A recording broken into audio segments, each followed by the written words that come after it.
On parle toujours du cinéma américain, mais on parle jamais du cinéma thaïlandais.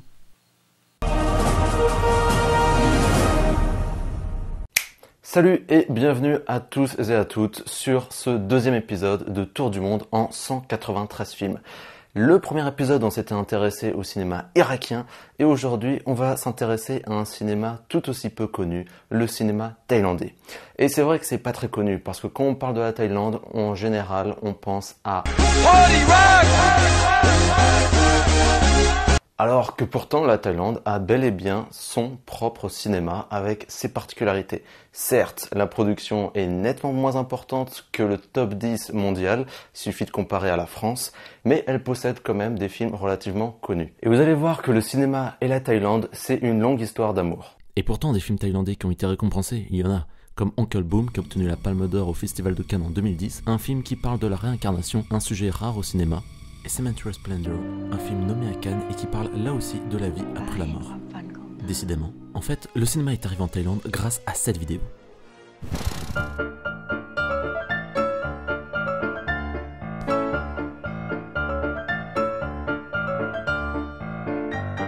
Là, c'est le roi que vous voyez. Et il a adoré se faire filmer à l'étranger. Du coup, il va chercher à ramener cette technologie dans son royaume. Il faudra attendre les années 30 pour que le cinéma explose réellement en Thaïlande. À l'époque, le cinéma est muet, et leur création ressemble à ça. Un mélange d'opéra et de cinéma, comme on sait encore le faire aujourd'hui pour certaines représentations d'Harry Potter ou de Star Wars. Ce que vous voyez là, c'est l'âge d'or du cinéma thaïlandais. Ah, j'ai oublié de préciser quelque chose d'important. C'est que malgré le fait que le cinéma soit muet, on pouvait malgré tout entendre des dialogues. Comment vous allez me dire? Eh bien c'est ce qu'on appelle le benchi. Un concept japonais où les dialogues sont énoncés par des comédiens devant la toile. Et ça donne ça.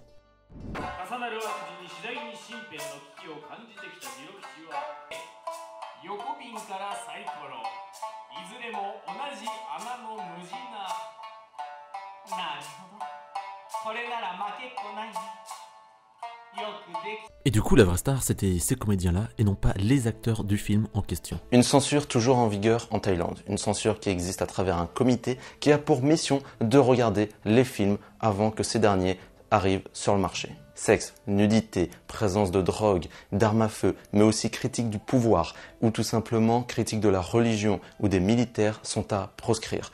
Et il suffit de voir la censure de la cigarette à la télévision pour comprendre comment ça fonctionne. Et le plus étonnant, c'est que malgré tout ça, le film Very Bad Trip 2 tourné en Thaïlande n'a rencontré aucun souci de censure. Et quoi?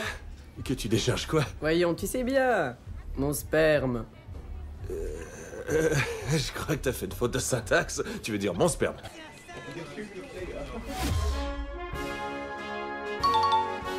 Par contre, la liste de Schindler... Ouais, ça passe pas. C'est dingue, mais le film qui raconte l'histoire d'un industriel allemand qui a sauvé la vie de 1200 juifs a été censuré en Thaïlande. Pour cause de nudité. Mais bon, vous imaginez, ça a fait tellement scandale que cette censure n'a pas pu durer. Si on devait résumer le cinéma thaïlandais en quelques mots, ça serait très simple. Polyvalent. Des films d'horreur aux films comiques en passant aux films sentimentaux ou aux films d'action, le cinéma thaïlandais est extrêmement polyvalent. Mais ce qui est vraiment incroyable avec ce cinéma, c'est qu'il n'a aucun mal à mettre en scène le surnaturel. Et je ne vais même pas parler de la photographie de ces films qui sont vraiment exceptionnels et qui n'ont rien à voir avec les affiches promotionnelles de ces dernières qui sont dégueulasses.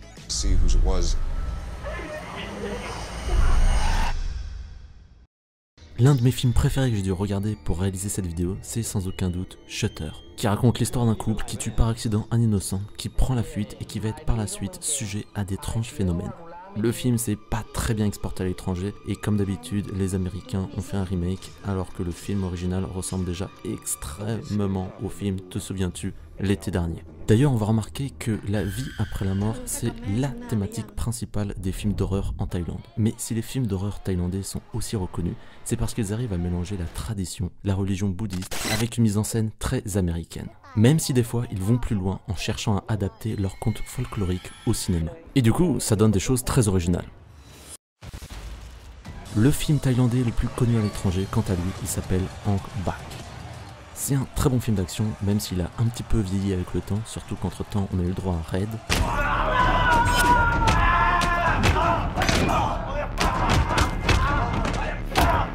Kingsman,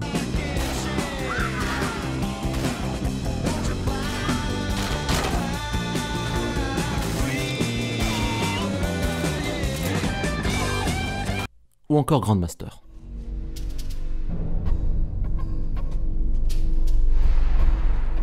Mais ça reste un film très agréable à regarder. Le film raconte l'histoire d'un jeune qui va devoir se battre pour retrouver la tête de la statuette de Bouddha de son village qui a été volée. Le film ne contient aucun effet visuel, ce qui est très rare et très impressionnant. Ah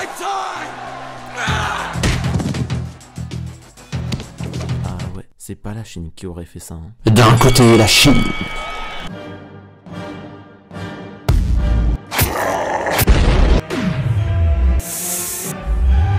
Et de l'autre, la Thaïlande.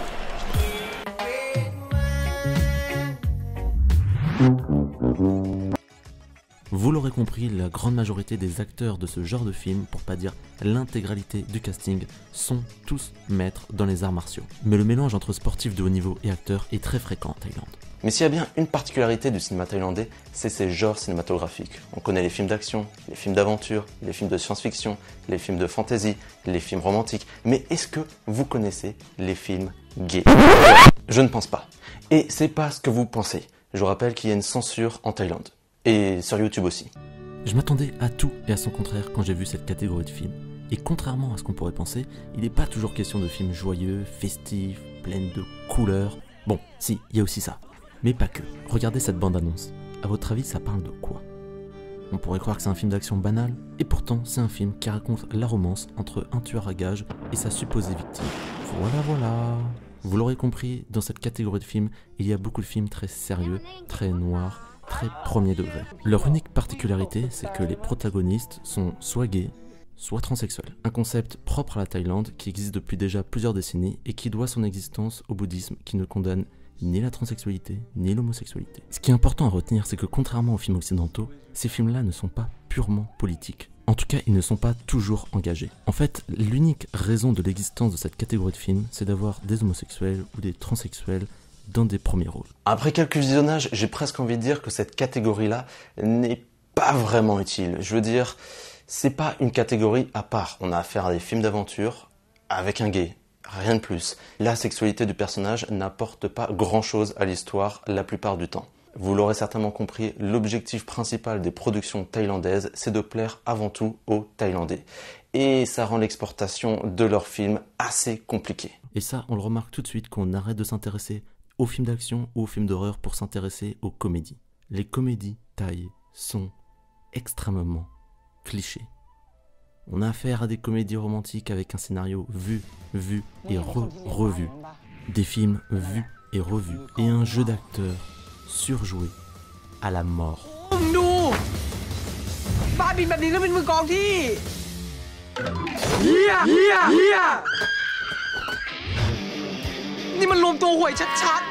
Mais malgré ça, le cinéma thaïlandais reste menacé. Premièrement par la censure, comme on l'a dit en début de vidéo, mais aussi et surtout par son système de production qui rend impossible de voir son film sortir au cinéma. Oui, parce qu'il y a extrêmement peu de films qui finissent par sortir au cinéma en Thaïlande. Pour faire bref, pour voir son film sur l'étoile en Thaïlande, c'est un parcours du combattant. Si on dit qu'on a souvent affaire à un milieu très fermé quand on parle de cinéma, eh bien quand on parle du cinéma thaïlandais, c'est encore pire. On doit affaire à la censure, puis au directeur des salles de cinéma. C'est lui qui a le dernier mot sur si votre film va être diffusé dans telle salle ou s'il ne va pas être diffusé dans telle autre salle. C'est très compliqué. Ce qui fait qu'aujourd'hui, le cinéma thaïlandais a une production ridicule par an. Ridicule à tel point que j'ai même vu un article où des réalisateurs décidaient d'acheter eux-mêmes les salles de cinéma pour être sûr que leur film sera diffusé dans telle salle. C'est complètement dingue. Bon voilà, c'est tout ce que j'avais à dire sur le cinéma thaïlandais pour aujourd'hui. Je vous dis à la prochaine pour un tour du monde en 193 films. Il y aura très prochainement de nouveaux épisodes dans les autres catégories. Et pour ce qui est du tour du monde en 193 films, je peux déjà vous dire qu'on va parler pour la prochaine fois d'un pays un peu plus connu pour son cinéma, mais je vous en dis pas plus. Allez, ciao!